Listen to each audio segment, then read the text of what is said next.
start with samples. And we go fluorescence images, so I'll show you what.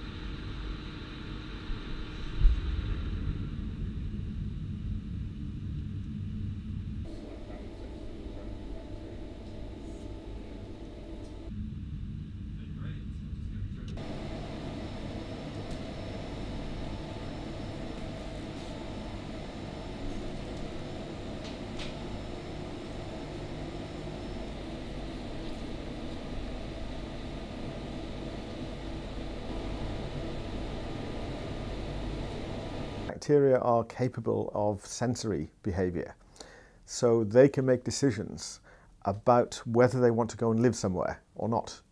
And so this is really all about bacteria making choices about which kind of surface they think is good to live on or not good to live on.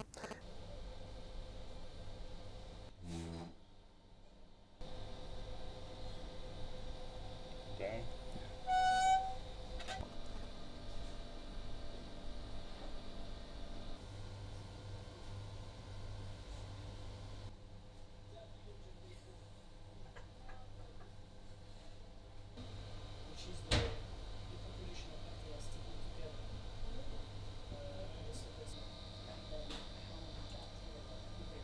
We basically incubate the bacteria with a slide with thousands of different polymer spots on them and look to see which ones they don't like. So some they love, some they like a little bit, and some they clearly seem to avoid. And this is what you're seeing.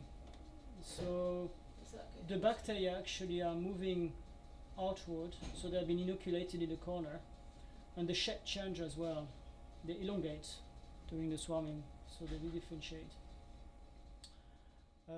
They stick to the surface, they grow a little bit, and they become reversibly attached. Think about whether they like it there or not, and then over time start to think, yep, this is a good place. I'll squirt out some glue and we'll become stuck just like araldite to the surface, and then we'll bloom just like a sort of a flowery growth all over the surface. And then what they start to do is, just like tumours do, they start to differentiate into a thick slimy structure, which is almost impossible to eradicate.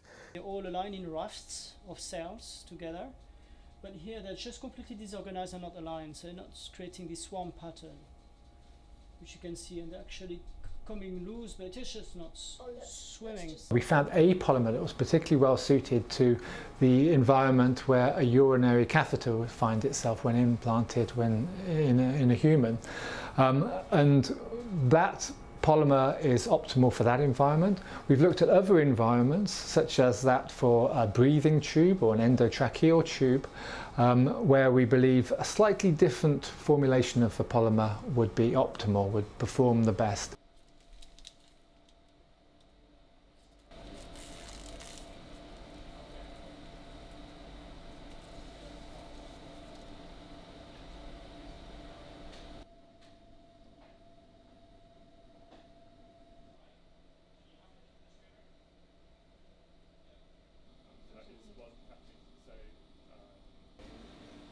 Under a microscope.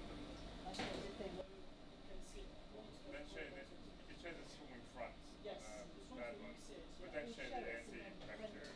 Mention microbiology.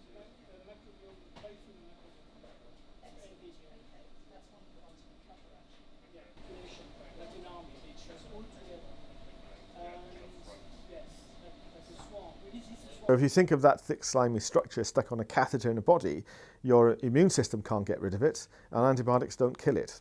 And so that's what you want to stop.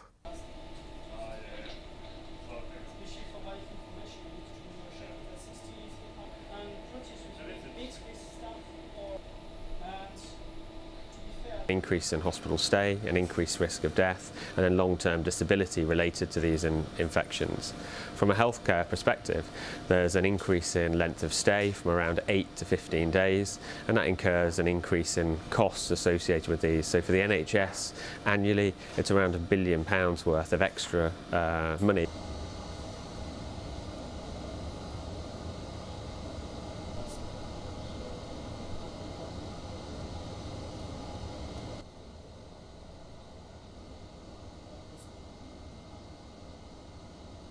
By using interventions that don't rely on antibiotics to to prevent these types of infections will have a huge impact on antibiotic stewardship and antimicrobial resistance in the longer term.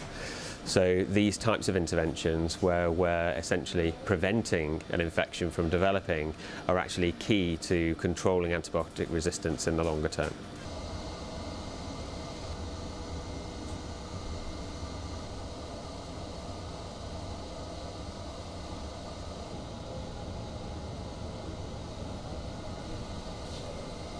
There are probably about 6 to 8 species of bacteria that are commonly found in association with catheters, and a few different organisms. For example, Candida is another organism which is a fungus that also pops up in these. So it's a very limited group of organisms. So we chose the ones that are the main problem.